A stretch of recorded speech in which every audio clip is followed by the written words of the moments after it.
tag so you can retweet. Here we are.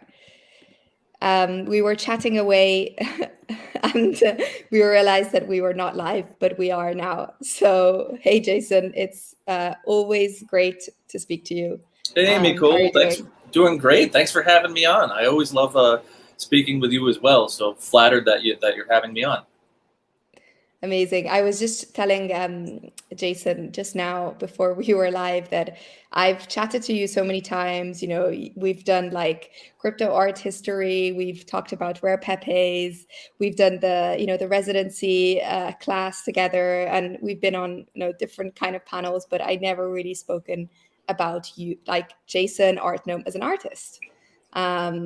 And so that's, I really wanted to do that. Like, I think it's something that I'm pretty interested in knowing more about you, what you've been doing, your creative process. Like, how does that kind of tie into what you are as Artnome or not, maybe? So yeah, I'd love to chat about this. Yeah, no, it's exciting. And I want to start by saying thank you for everything you do in the community. Every time I look over my shoulder or turn around, you're doing something else awesome and positive for the community and really a good role model for everybody. So everything from the residency to the media coverage to all your work with Hick at Nunk. So thank you for that. And yeah, happy to talk about sort of my life as an artist. I mean, I think a lot of people know me from my blog first, maybe, and think, oh, well, Jason's a collector or Jason's, a writer. But I think, like a lot of creatives, I have a lot of different interests. And I would say most of my life, the primary way that I've defined myself is as an artist. I haven't always had the time to make the work that I want to make.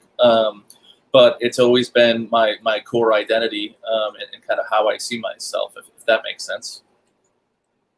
And when you say, like, it's funny because like I always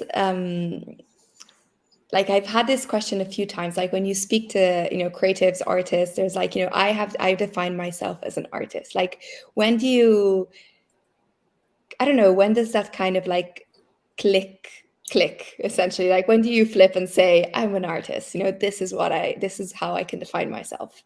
Yeah, I think for me, I was about 5 years old or so. So I grew up, I think a lot of people know the high level story. So I grew up in a family of engineers. My dad's an engineer, my older brother's an engineer, my younger brother's an engineer. And in my house, a lot of conversation was about like math and science and tech and things like that. And I wasn't particularly good. I would say I was the worst at those things for sure amongst my family. So kind of like the black sheep. And I think I was in search of something to feel like confident about, or a thing that I could be or that I could own, because it was pretty clear to me like that wasn't my skill set. So I remember as early as kindergarten, there was a pumpkin drawing contest, and I like drew a pumpkin and it won like the first place or whatever. And like sometimes that's all it takes when you're that young, just some recognition that you're special or that you did something, kind of unique or cool. And I think that sort of piqued my interest, and it carried through, all throughout school. And a big part for me was with things like math, so I was raised Mormon, and I kind of joke around and say there's a lot of rules when you're a Mormon, like things you can't do. And I love Mormons. All my relatives are Mormons, but they're pretty strict, and there are a lot of things you can't do. And there's this idea of a right answer, kind of like with engineering, there was this idea of a right answer and math and the right way to do things. Mm-hmm. And I'm not a great rule follower. Like I'm not very good at being normal or following rules or like arriving at the same answers that everyone else comes up with. And with art, the fact that I come up with a different answer every time instead of the same one as everyone else was rewarded.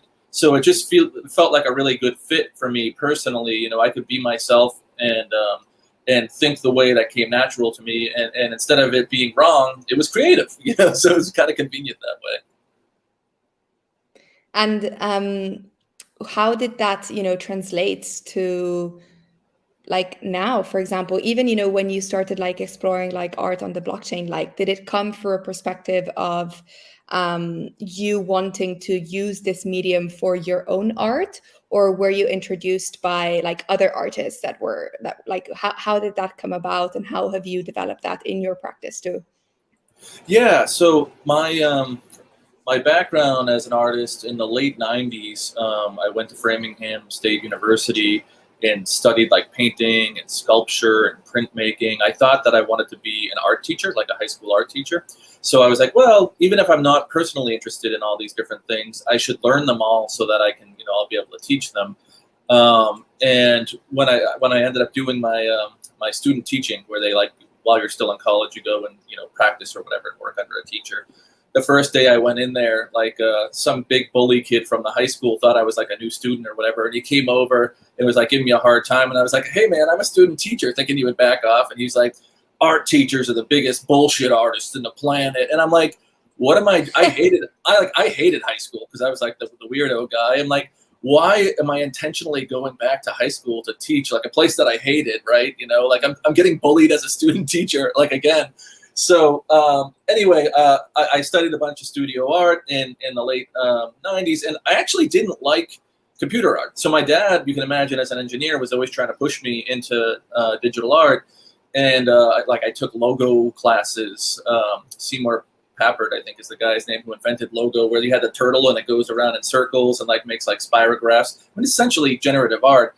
But I was doing that in like mid 80s when they had the big floppy disk thing, and you would like put it into the computer. But I didn't really like digital art because I thought it was kind of ugly in the 90s. If you think about like the Lawnmower Man, like where they had those crude polygons with mapping on the surfaces, and I was kind of an art snob, and I'm like, there's such a distance between the aesthetic of sort of oil painting and things like that I grew up loving with what was possible in sort of the 90s. And I also didn't know that much about digital art. So when I graduated from art school and needed to get a job, I ended up going, basically selling myself as a designer, even though I didn't go to school for design. And that meant I had to like learn Photoshop and Illustrator and Flash and all those other things. And as I got to learn those tools, I grew a little bit more of an appreciation for the people that were working in that space, and learned a little bit more about like artists that were producing work with code, like Joshua Davis and some of the older school folks. And then really the tipping point for me, and I know this isn't exactly the answer to your question, but I'm just kind of carrying you through my early days to get there, was when I saw Jared Tarbell's work. So Jared Tarbell is a generative artist who, in the early 2000s, using processing, which is a program that I think a lot of generative artists use, that was created by Casey Reese and Ben Fry in the early 2000s. When I saw Jared's work, to me, it had this natural feeling to it that felt organic and like had a lot of the qualities that I look for in love and art. Like it's almost like, it looked like it grew out of the soil instead of just being like something super pixely and kind of over the top garish.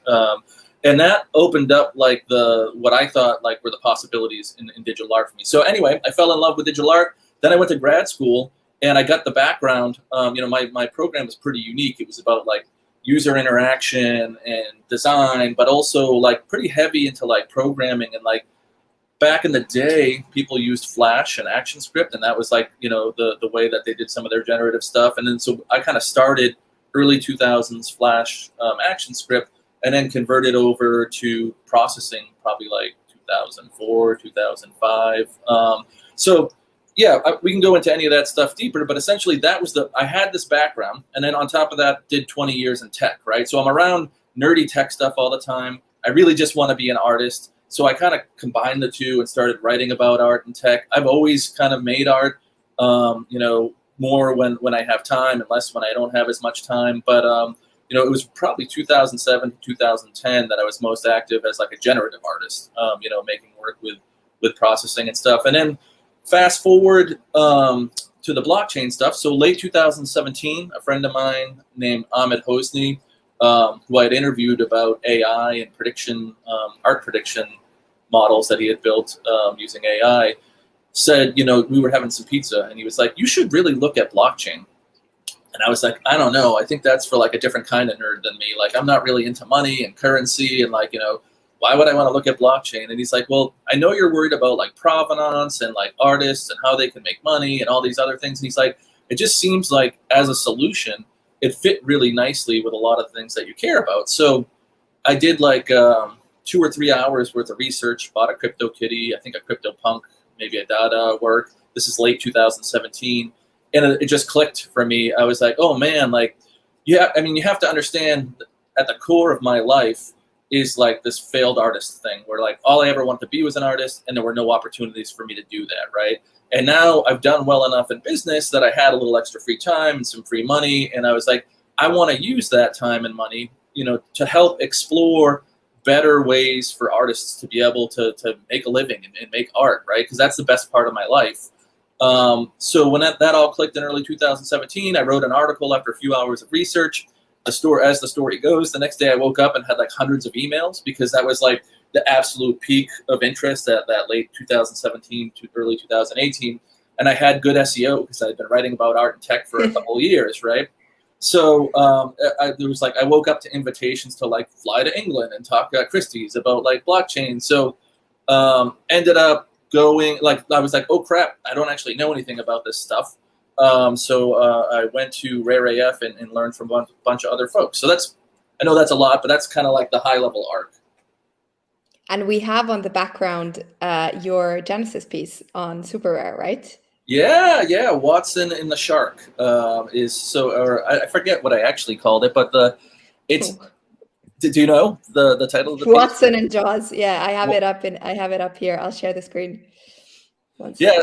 So Watson and Jaws, I had been writing about AI and art, mostly AI as a way to search art databases, going back like 5 years now. So my day job, I used to work at a company called Tamer that was like a AI ML startup. And so AI and ML were sort of at the, you know, in my mind, and I was thinking about how to use those tools more for like how to search art databases and stuff.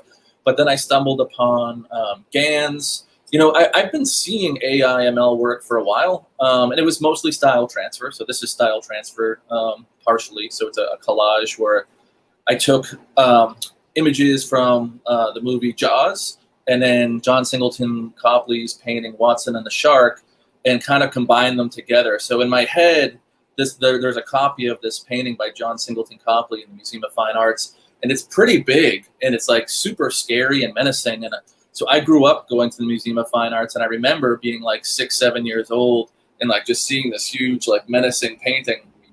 And one day it just clicked with me that like I think I saw the film still of this Jaws one where they're kind of like a guy on the side and then the shark on the other side. And I thought this kind of fits in that image. It'd be fun to try to combine them, sort of like an anachronistic, you know, something modern and something old together, but around sort of the same theme.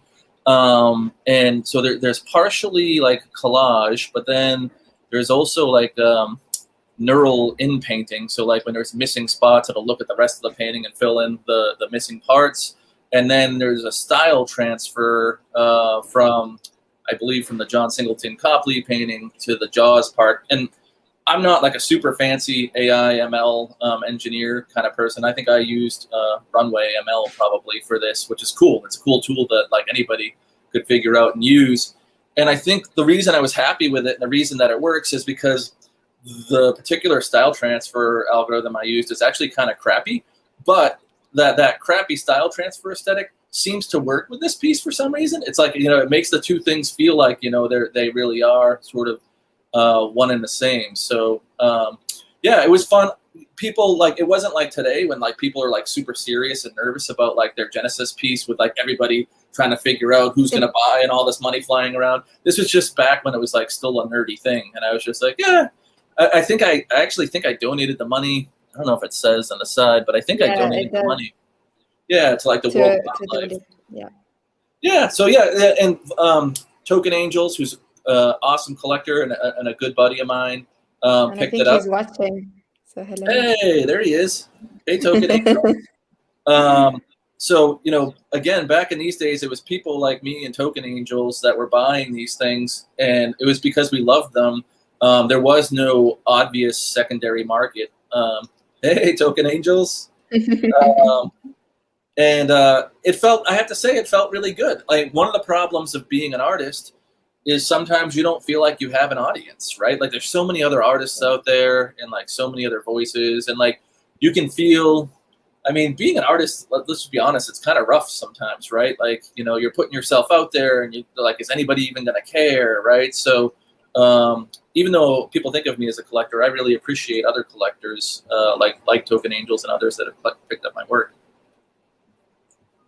Yeah, I was just looking for your profile because there's like there's so many different, there's a whole series of samogan. What is that? What is this about? Tell us a little bit more. Yeah, sure. So when I put out the samogan works, there was a big debate about scarcity and everyone was talking about how to price your work to make the most money and this, that, and the other. And I wanted to show that like it's more about just getting art to people's hands or whatever. So people were trying to figure out auction strategies at the time, and I was intentionally selling to like the first bidder to keep the prices down. I mean, I'm a bit of a contrarian, and it was funny because I didn't tell people how many I was going to make, and even though I was selling them pretty cheap, like $100 or whatever, like by the time I got to like 24, some of the early samogan collectors were like, "When are you going to stop? They're not going to be rare anymore." You know, like all that, because a lot of people think of art as like an investment, right? And I'm like, my whole point was that like, you know, I want to make as many of these as I can. Like that's a theme that comes up later where like I wanted it. To me, the importance of art is that like people can afford to collect it, and like if they really like it and want it, it'd be nice for them to be able to collect it. But from process-wise or art-wise, there was a GAN that was trained on The Simpsons. That was part of Runway ML, and I trained another GAN on some Basquiat images, and then basically bred the two of them together, which produces sort of an infinite amount of images that you can pick from in what they call latent space, right? So you pan through this sort of never-ending screen of images, and some of them stood out to me as sort of cool, and I thought, well, as long as I can keep finding new ones that feel unique or different, I'll keep minting them. But yeah, I think it was sort of about for me, Basquiat was didn't start by like painting on canvas and trying to make money and thinking about how to make money, right? He was out in the streets, like, doing graffiti and other things like that. And like, there's something about, as much as I love the fact and said earlier that like we've got this new exploratory way for artists to make money, there's also a part of it that I think all artists worry about, where it's like, well, you don't want your art just to be about money, right? We don't really want artists to just be making work for consumption, because I think for buying and selling, because I don't think that's how we get the best work from artists. We really want artists to feel like hopefully that financial freedom frees them up so that they can explore what they really feel or want to produce, and not just like, I'm going to throw some nothing wrong with skulls. I love skulls, but if skulls sell, I'm going to throw skulls in this, or a Bitcoin symbol or whatever, ideally, and if that's your thing, that's cool too. But ideally, people aren't making work just to buy and sell, in my opinion. There are a lot of other people that are like, shut up, Jason, you're an art snob. There's nothing wrong with making work that people like just to sell it. And I get that, that's a thing. But the thing that makes me really excited about art is when you can really see someone that's kind of gone somewhere and is taking you with them. I have a couple of things that came up whilst you were speaking, so bear with me. But one of them was, you mentioned GAN, and obviously you, Helena Sarin, Pinder, there's quasi Mario Klingerman, there's a lot of, let's say, GAN pioneers in this space, right?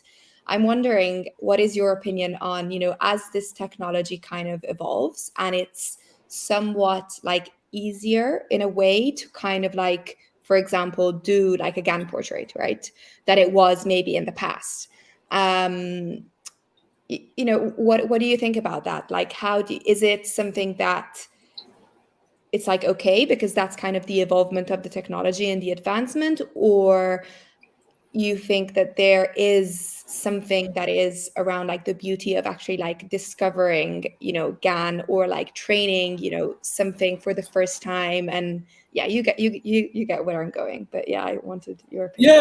Yeah. So I think, so first off, I should say I'm definitely, I'm not in the league of those other folks. I appreciate you saying that, but I kind of I'm more, to answer your question, I'm more someone who benefited from the fact that the tools got easier, right? So people like Mario and Helena and Robbie, who've been doing amazing work in that space, got in early, and because they know, because they were doing the hard work before the tools got easier, I think that gave them access to sort of more ways to bend and play with the GANs, that makes their work hold up even today in ways that the new tools and the new works don't really hold up, in my opinion, right? So there's something about knowing your tools and your craft at a level that they do, that even though we're seeing sort of the world flooded with GANs, like literally people can just, there's a bunch of tools where you just hit a button and it, like,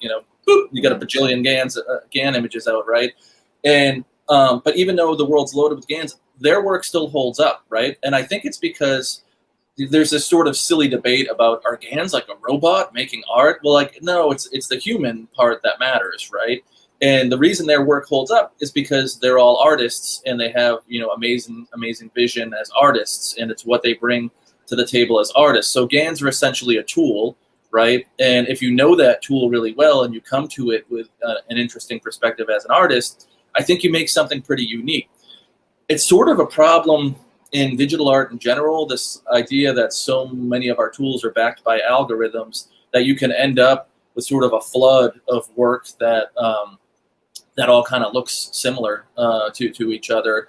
I think about like the mid to late 90s when Photoshop was first coming out.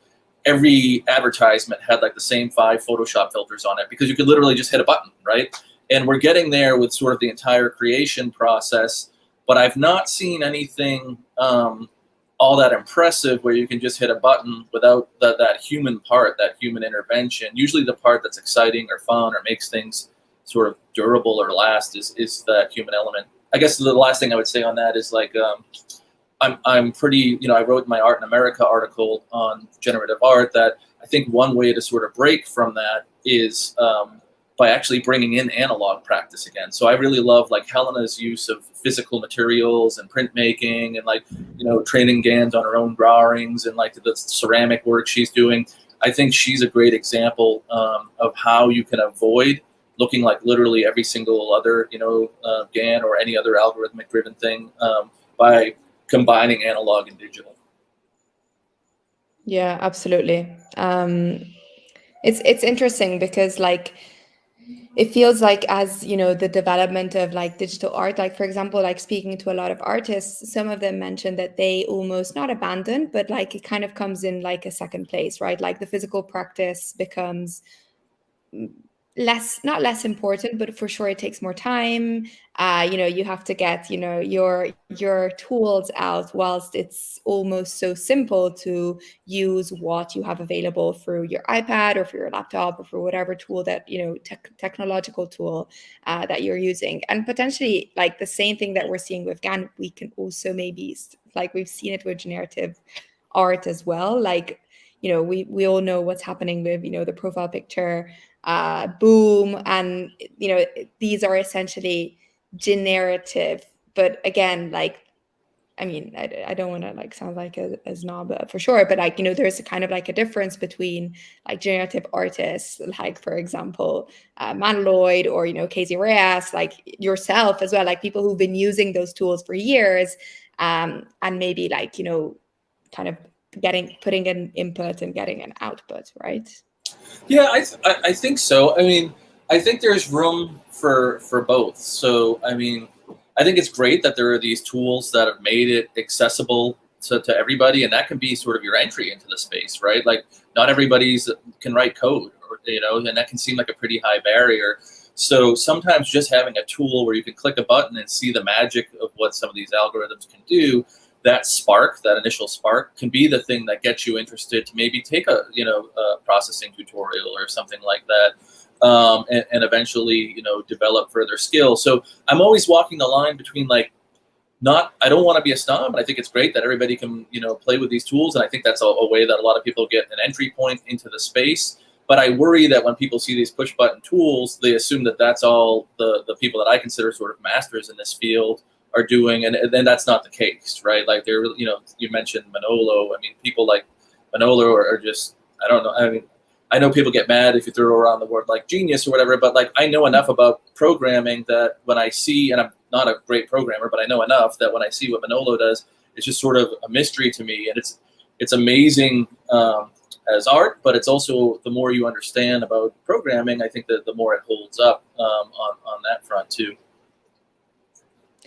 Whilst you were speaking, now like we mentioned Manolo, of course, and I was wondering because I've seen, you know, a few of lately, like there's, and I wonder if it's the same for you, like there's like sometimes there's like a moment where like somebody discovers your art and like all of a sudden, you know, there's like a boom, right? And you're like, oh wow, like actually I am selling my work, like I am an artist, like now I'm accomplished. I think, like, you know, Sarah Zucker has mentioned this about you collecting her art like a lot of times in conversations that I've had with her and that she's had in the past. I think like Manolo is probably seeing this too, like as of lately. What about you? Like, you know, is that for real? Like, first of all, like, is that something that like you felt as well? And yeah, maybe just talk a little bit about that. Yeah, so some people, it sounds cocky or whatever, but some people call it the Artnome effect. So in the early days, it was just there weren't that many collectors because this was just a weird space, and you could collect a lot without spending a lot of money. What I was spending seemed like a lot of money to people at the time, but you can't buy anything for those prices now, right? And art is really where I spend my money. It's you know, helping artists and collecting, and that's what makes me happy, right? So that paired with being someone who writes about the space, I think helped a lot. And it was funny because I think some people were like, well, it's almost like you're buying these works and then pumping them or this, that, and the other. And I was like, well, wait, do you want me to buy works by artists I don't like? Or do you want me to like write about artists I don't like? I'm like, of course I'm writing about the artists that I like, and I'm collecting the artists that I like. Like, you know, and in the early days, I really do just think there just weren't a whole heck of a lot of people that were both collecting and had sort of a platform to share what they think. I also think a lot of the early collectors and people in the space came from crypto backgrounds, so they maybe weren't as fluent in art speak or art think. You know, like my entire life's been, half my life was in art school, right? So like this is, I know much more. I still don't know that much about the blockchain compared to, you know, I'm not an expert at all. But in the early days, I was comfortable kind of trying to point out and talk about the parts of the particular artworks that were really exciting to me and why these people were exciting. So yeah, I'm thrilled. I think I'm maybe one of the things I'm most proud of and feel the best of, because really just in this to help the artist from the beginning, is when, you know, Sarah's work was on Super Rare for like a year, and I thought it was awesome. I didn't have like a bunch of money to go buy it at that point in time, but I think I sold one of my Robbie works, and I had like a bunch of money all of a sudden, and I was like, well, I'm gonna go like, you know, right this wrong, because like this work's great, and like it's always been great. It's not like it was great because I spent the money on it. The work was always great, but like sometimes other people just need to see somebody like appreciate it before they can be like, oh yeah, that work is great, you know. So yeah, I was, and you know, it's a good reminder to artists that like we all start somewhere. So I was X copies first, you know, collector, and it wasn't like people were like spending millions on it back then or like trying to kill each other to get them. And the work he made then is just as great as the work now. It's just our perception when things start being sold for more money is that it's somehow greater. So for I think there are still tons of artists out there. You know, the connection between what people spend on money and how good the art is like, there's almost no connection in my mind, because there's so much great art out there that you can get for like next to nothing. And there's some stuff that sells for a lot that's not particularly interesting to me, if that makes sense. And was there a moment or a collector that has made that switch like for you? So like what you kind of created for like Xcopy or Sarah, like did that happen to yourself too? I mean, I appreciate every and anyone that wants to collect my stuff. So my work in college and undergrad was pretty weird stuff, like hard to sell, hard to like, hard to buy or whatever. It wasn't designed for consumption. I had this weird giant like biomorphic like dinosaur bird sculpture thing made out of plaster that like weighed like 200 pounds. It was like balancing on this weird metal thing. And a buddy of mine from college, I mean, I didn't know him that well, saw it in the show and wanted to buy it for like a couple $100 back in the late 90s. And the kicker is he lived in like a single dorm room, like for a one-person dorm room, and he was going to keep it in there. And I was like, dude, like, if you like this thing so much that you're going to let it take up like 50% of your dorm room, you can have it. So like, you know, I mean, I didn't like blow up or get famous or anything, but that's not really my goal or the point anyway, right? The point is that like somebody cared about something. And then later, there was a time early in my career when I was like between jobs and things weren't really going that well, money wise. And my printmaking teacher from college, so this is like 10 years after I was out of college or something like that,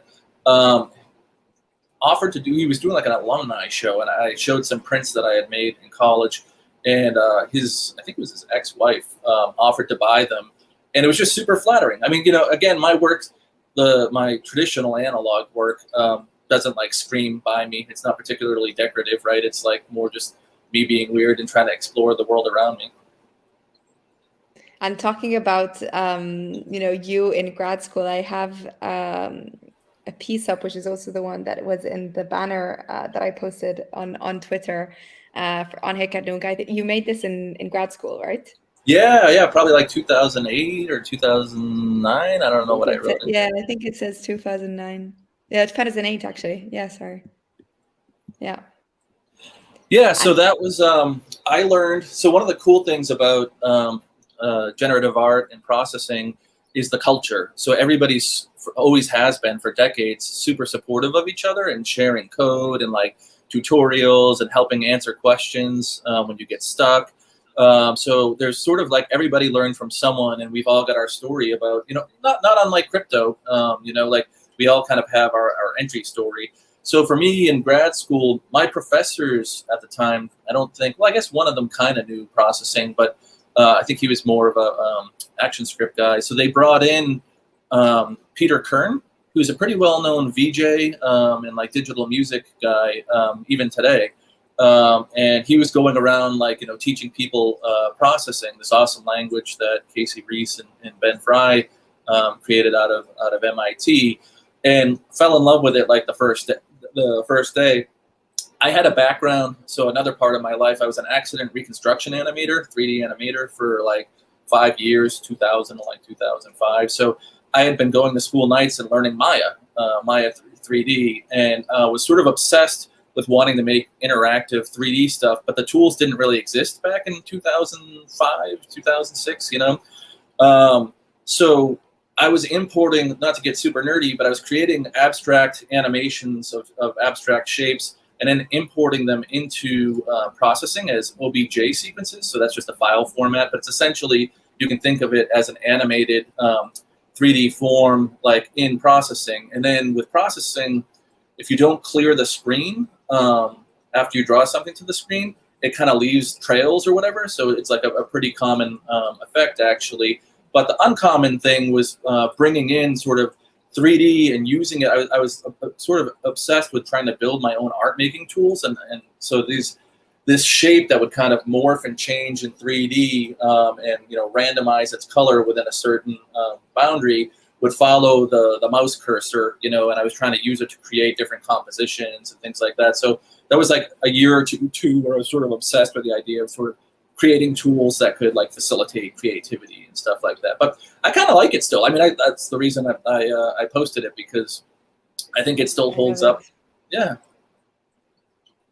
And I'm happy to have it because, you know, as you mentioned before, like there's, you know, you've obviously, like you said it before, you wanted people to be able to afford your art. And I think, you know, probably that's one of the beauties of Hackathon and why everybody is pretty excited about it, because it actually makes more people collectors and appreciate the work, which is great. I wanted to ask you something else. You mentioned around, you know, the community of like generative artists and like creative coding, processing, that obviously like it's always been a very open, sharing, everybody helping each other out. Now that, you know, there's a space that almost like the medium essentially almost like it's perfect for generative art, and we're seeing this, you know, explode, especially like lately. What do you think about that? And also how do you see it, you know, kind of moving forward as well? Like, what do you think is the future for like all of these kind of generative artists that have always, you know, been in the shadow a little bit, never really had a place to really show their work, and now they suddenly do? Yeah. So this was the dream. It's a little bit weird. Sometimes I feel like I may be dreaming, because I was writing about how generative art and NFTs, before we called them NFTs, would combine together and become a thing. And I wrote about it kind of like thinking that, like, well, maybe if I say this, it'll help it happen, but it's probably never going to happen. So this is like 2017. I'm like writing about like the world. So like, how is the art world not turned on to generative art yet? This is the most important art of our generation. Like, famously have said in a gajillion interviews, like 100 years from now, when we look back at our generation, we're not going to be like, oh, so-and-so invented a new brushstroke or something. We're going to be like, that generation, the way they eat, sleep, you know, work, everything was turned completely upside down through digital transformation.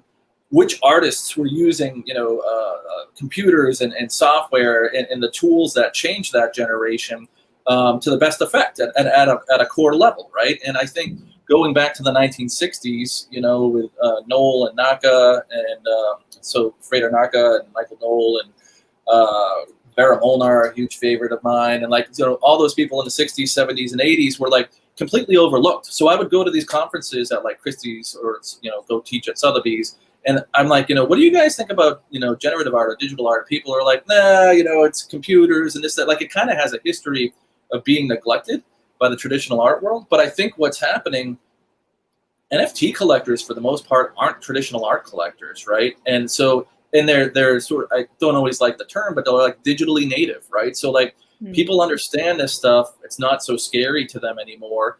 And I think it's an exciting, you know, it feels fresh and new, even though it's been around for a while. So yeah, I wrote all of that about how I thought that NFTs would take off and become a thing, and how I thought, you know, generative art would take off and become a thing, and how I thought they would be great together.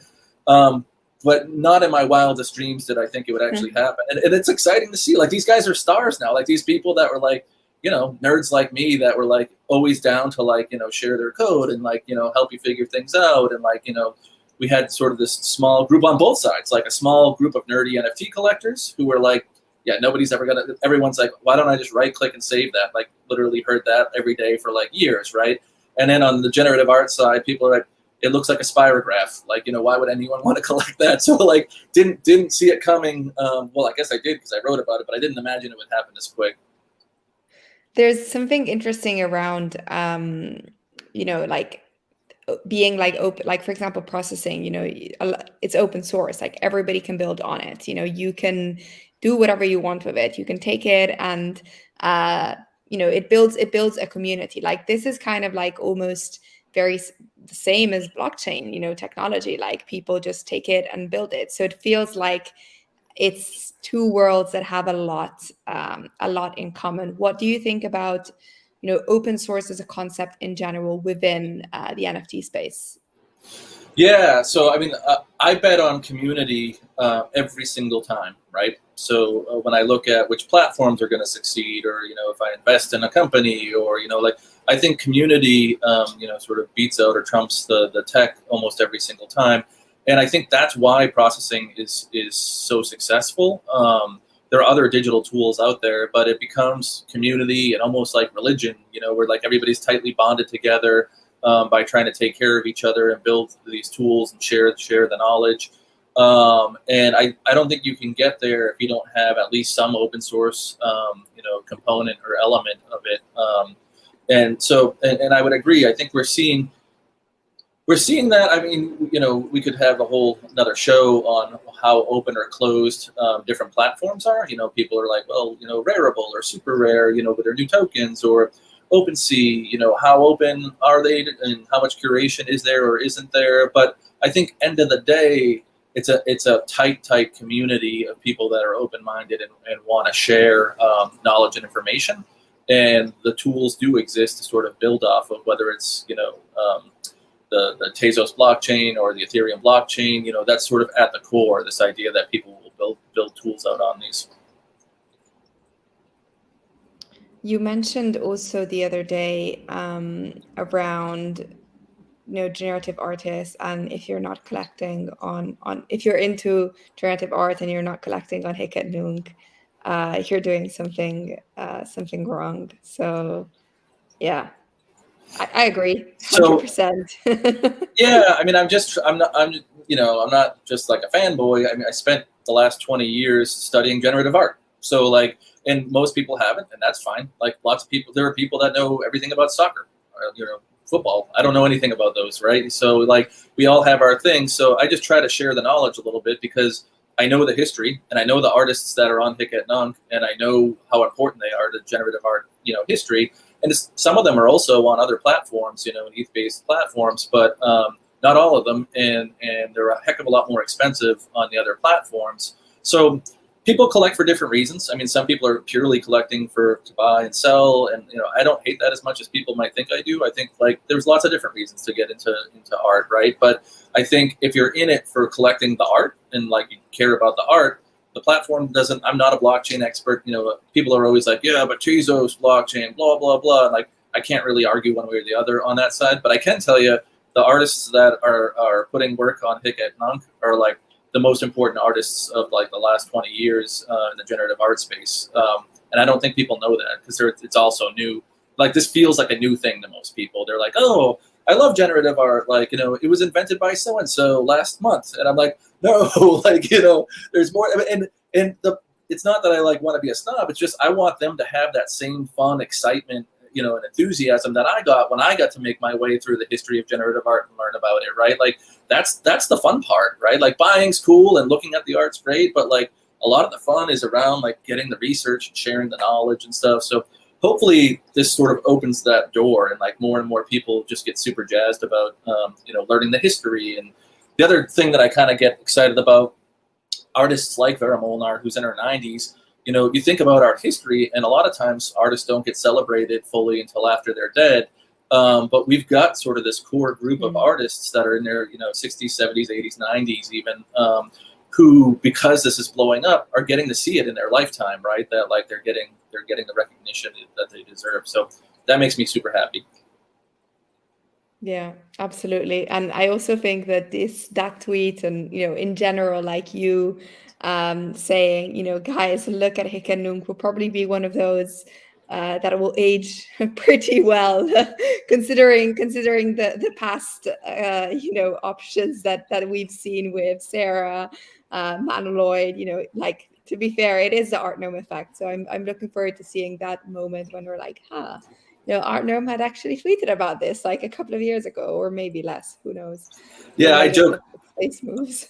I joke around and say in 5 years everyone's going to be wearing pink headbands. So yeah, it's people are like, what's going to happen next? I'm like, I don't know, guys. I think that's all I had. I used up my predictions 4 or 5 years ago. I'm not sure that I don't think I can keep it going. I think lastly, I would love to know, well, first of all, what you're working on next. And I think it kind of ties into your new business venture. So yeah. Yeah, no, thanks. So I've kind of always thought about my position within the NFT space as like, how can I help it grow? And like, how do we take it to the next stage? So that was, I did the Dank Rares podcast in early 2018 and wrote some of the earliest articles when we were calling it crypto art, and interviewed a lot of the people that were early in the space. And then I tried to be the first person to help buy and support the platforms when they came out. So I was first collector on Super Rare, and like tried to help platforms find artists, because a lot of the platforms weren't people that came from an art background necessarily. So brought, Robbie and Hackatow and, tried to support as many of the platforms as I could. And then the next year it was like, well, is there really going to be a market? So I started, being more willing to sell some of the early work, because that's what people wanted for my collection, and help to show that there is value and there are secondary sales. And then beginning of this year, when the community was sort of tearing itself apart around the environmental issues, I tried to donate a bunch of time and some money to try to get the Green NFT initiative going. But we hit a point in the last few months where I feel like to do what I really want to do to help the community as the next step, I actually need more resources. So when NFTs blew up, I had a lot of investors that said, if you want to do something in the space, we'd be happy to support you. And I really want to build out a bunch of the tools that I think are missing, that have less to do with buying and selling and more to do with protecting collections and helping on sort of the discovery front. So for folks that don't know, because I started collecting in early 2018, oh, actually late 2017, I own, for example, the first X copy work, but it's not worth anything because it was on a Scribe and that platform's gone. And then I own a bunch of his work and other artists' work on Rare Art Network, and that's gone now too, right? And we never would have thought those platforms were going to disappear, but they do. And today, I think many people think that NFTs are stored on the blockchain, and some are, like art blocks and stuff like that, but most it's IPFS. If you're lucky, the images are stored on IPFS. So what happens there is if a platform goes under, and these big ones, maybe they won't, but we're at a point where we have dozens of platforms. If a platform goes under and they're paying to host the IPFS images, there's a chance your images can go away. And it's like kind of like people say, not your keys, not your crypto. My opinion is that collectors should have a quick and easy way to take control over the media associated with their NFTs. So we're trying to solve that and try to solve that in a way that ultimately, hopefully, will be free for folks. So that's a big part of what we're working on now. I also think because I'm a collector and have been for a long time, I have some pretty good insight. I've onboarded a lot of collectors. I have some pretty good insights onto how people find other artists. And we've got now Tezos blockchain, Counterparty, Pepe type tokens, Ethereum blockchain, things like Wax. Each one of those blockchains has a bunch of different marketplaces, right? So, and there's no one quick, easy way to search across all of them or navigate all of them. There's some cool tools that are coming out that are kind of heading that direction. But I think combining the knowledge of how collectors collect with the ability to sort of navigate an increasingly fractionalized space could be pretty powerful too. So those are sort of the two first things we're looking at. But I wouldn't have started the company if I thought, if it didn't feel like it was continuing my mission sort of in the space. So really what I'm doing is like, when I tell investors, so what I'm doing, like, I want you guys to give me money so that I can make free tools for collectors to help grow the space. And that's kind of the mission, right? And I'm hoping that the collectors, I tweeted, it was last Friday, like, give me your best and worst idea for like what's needed in the space. And I think if you're a collector and the other collectors and like, and you sort of listen to them, you can build out a lot of cool stuff. And because we're not building a marketplace or the buying and selling stuff, I'm really hopeful that my awesome friendships and relationships with all the platform people, the people that have built the marketplaces, I see us as complementary to them and kind of filling in the gaps around that buying and selling process. So I'm hopeful that, we can partner with everybody, which has sort of been the way I've carried myself, till now. Does that make sense? Yeah, it does. And I think it's amazing. I also commented on that tweet saying that I think one of the, like, I'm like you, like, I'm not really a blockchain kind of only Ethereum, only Tezos. Like, I've always kind of been very agnostic to marketplaces, to blockchains, etc. And I just can't wait for the space to move into like a more, cross-chain, like make it easy for like artists and collectors to be able to really be cross-chain, whether it's like collecting on any blockchain, whether it's deciding where you want to mint rather than like kind of like siloing. So I added my thoughts on that. I mean, the reason this is an exciting space is because it's still super early, right? Not everything works right, and there's a lot of confusion and stuff, but that's what's cool about it.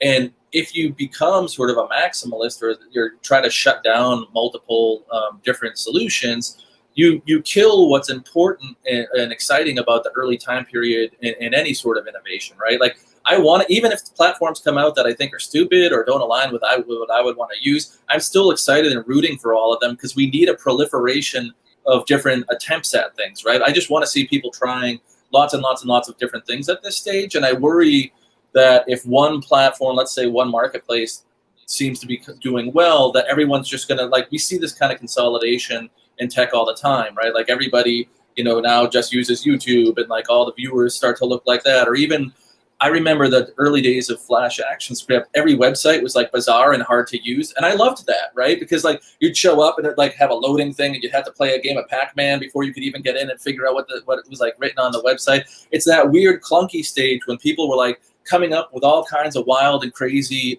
solutions, and then now pretty much everyone just uses like one of these out of the box web templates or whatever. And there's reasons for that, great reasons, right? Usability and like portability across computers, but when the dust is settled and everything's been solved and sort of optimized, it's not really as interesting to me, if that makes sense.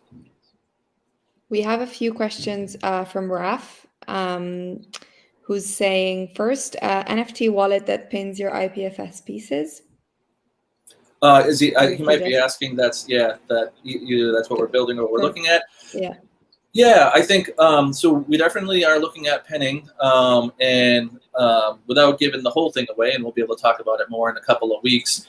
We essentially believe that collectors should have sovereignty over their own the media, the files. So there shouldn't be any third-party middleman, including us. So it'll give you quick and easy access to all the files in the format that you would need them if you ever need to restore to IPFS. We have talked about, it's not in this primary round, but we have talked about how wallets today are designed for crypto traders. So they're like loaded with all kinds of stuff like the Ropstein network and like all this bizarre, like for a newbie, I've onboarded like 100 collectors or more. And they're like, what is all of this, right? They just want to get an NFT, right? So we have talked about making a stupid like 3-button wallet that's just designed for beginners that can collect NFTs. That removes all the other functionality that's not necessarily, it's more for crypto traders or more advanced people. So those solutions those solutions may kind of blend together later. But it's sort of like he's kind of got it like an NFT wallet that pins your IPFS pieces. The first thing won't really be a wallet because we don't want you to have to trust us. We want it to be all trustless. He's asking another question, which is, what is your view on cross-chain generative works? So I'm not sure if this is specifically what he means, but I know yesterday, or I guess it was Saturday, there was a little bit of a debate. Someone was saying like, because your Hicket Nunk works are on Tezos, I don't think they'll be around or this, that, and the other. And I was saying, well, worst case scenario, there could be wrappers, right, where you could wrap those works in ETH if you really liked ETH and wanted ETH. And I think people are getting more comfortable with that. I know like the Curio cards were an earlier version standard, so they were re-released in wrappers. The Rare Pepes, I guess, are getting re-released. And those are, for people that don't know, those are counterparty originally. So it's funny, if you've been in this space as long as I have, not to sound like, lame or whatever, but if you've been in this space as long as I have, you realize some of these sacred things that people like feel like have always been this way and can never change. Like they're just things we made up in the last 4 years, right? So like whether or not people will find an NFT valuable, if it was on one chain and brought to another, no one really knows. Like, things are worth what people will pay for them is sort of my quote on economics. He's saying, I'm talking HTML objects. Or OBJKTS, the objects, like, HTML objects. I'm not sure. I'm not sure if I know that much about that. I know there's the objects on Hicket Nunk, but I think other platforms can pick those up and show them, and they're not like my understanding is we're not dependent on Hicket Nunk to be able to own and show those on other platforms in any way. So if it's like, how do we make? I can envision a day when the blockchain almost doesn't matter because you can move the art from blockchain to blockchain. At a high level, the way I see this whole space going, and I've kind of seen this for a while, is that in the early days, because these weren't necessarily art people that were the early collectors, they were crypto people, they really cared a lot about the chain, right? But as we're seeing people that aren't necessarily crypto people come into the space, they could almost care less, right? Like they care more about the art. And I would argue that that's probably healthier. Like if you're collecting art, you should probably put a premium on the art over the tech. And I get it. There's probably right now a bunch of people tweeting me saying that I'm wrong and that like you have to make sure that it's protected and this, that, and the other. But like eventually we'll have several mature blockchains, I think. And the art should be transferable across to the degree that collectors want it to be. I agree. And I can't wait for that moment, to be honest. I think actually I was speaking to somebody that said that there might be already like a wrapper from Tezos to ETH. So yeah, I think there's something in the works, which is really exciting because even if, there's a lot of collectors who I guess are against Tezos for whatever reason, historical, artists can have that opportunity to wrap it, like it happens with the rare Pepes. They're now being wrapped and sold on OpenSea. So Yeah, and I know OpenSea had they tweeted beginning of the year that they're going to support yeah. Tezos-based NFTs. So I know they're super busy, but I think it's safe to assume that they'll be on that platform. And part of it is about consumability, right? So just the ETH NFTs have been around longer, so the bulk, well, I say the bulk of the community is there, but I think the volume of sales on Hic et Nunc, just pure volume, was exceeding OpenSea at one point, right? I might be making that up, but I feel like I saw some tweets around that. Yeah, so probably because they're more affordable, right? So you get a higher volume and a different kind of collector who can afford it. I mean, I pretty much got priced out of what I'm comfortable spending on a lot of the Ethereum NFTs between when the gas fees went crazy and then, these artists who I love, and I collected them early, and I'm thrilled to see their careers take off, but I can't afford to collect them anymore. Nor do I have to, honestly. Like, the idea to me that like owning the collectors, or owning the artists whose works are the most expensive isn't particularly exciting to me. Like, the fun for me is like, how can I find the people that no one understands or are great yet, and help give them a little bit of a boost by showing people that I'm collecting them and I like them, and like that's the exciting part for me. Like, I think I get why other people collect popular artists, because it feels like, if you're not super secure in your art taste or your your knowledge about art, it's like, well, everyone else just spent $500,000 on this guy or whatever. Like, that's going to be a safe investment, and it must be good because other people like it. But like, what a boring way to collect. Sorry, it's true though. But I feel like, you were mentioning how to make it easier for like collectors, like obviously like what you're working with, like Club NFTs. And I feel like that's a big part of also why people collect what is popular, or, what sells for more, because really at the moment, your only real tool, if we want to call it that way, is Twitter. You don't really have a good discovery tool in any way, like even for curation. Like, it's really hard to go and look for artists that are not that famous, right? And are not, that your algorithm doesn't show up, and the algorithm changes every week or month. So it's hard. Like, I'm not let's say like a collector per se, but even when I try to like do the Hic et Nunc videos or stuff like that, which I always try to rotate between the artists, it's hard. You really have to spend a lot of time looking, and a lot of people, I don't know, don't even have the time, so like stuff that you tools like these will be fundamental for new discovery as well.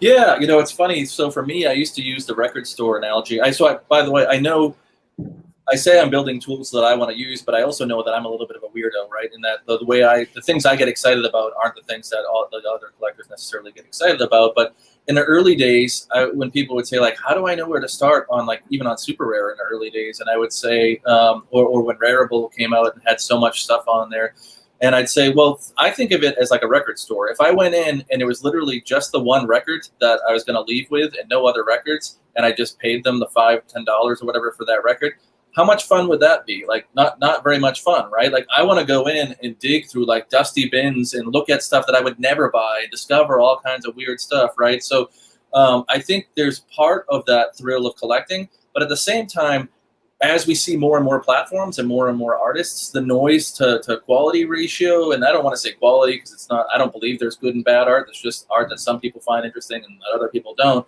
But the ability to navigate some of that noise a little bit faster, more efficiently, I think we're hitting a time period where that's needed. I think that's what you're sort of describing. That's what I think a little bit of our special sauce will be.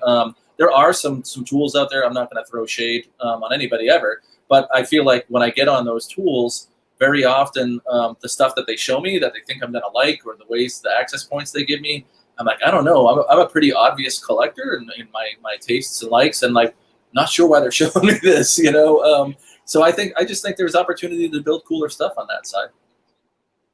Amazing. I'm looking forward to seeing them. I can't wait to use these tools. Did you sign up for the beta? I didn't. I have to sign up. All right. Yep. Sign up for the beta. And yeah, and I think probably first wave of beta testers will be ready for in like 3-4-ish weeks. Chris will kill me if I put down any too hard a date. My tech co-founder. Oh, I got the link. Yeah. Cool. Okay. Well, I'll post it in the tweet underneath this tweet as well, so people can sign up to the beta too. Awesome. Thank you so much, Jason. This was always great to speak to you. So thank you for your time. Great to talk to you, Mikul, and thank you for everything you do in the community. I mean, this really is, you know, the blockchain, the whole crypto art and NFT revolution, to me, it's a community revolution, in my opinion. Yeah, there's some tech involved, but the tech wouldn't be particularly interesting without all these creative people volunteering their time and building and sharing knowledge. And, you know, you're a super bright spot in the space, so appreciate everything you do. Likewise. I learn from the best. Aww. Thank you so much. Kidding. Take care. Take care. See you soon. Bye-bye.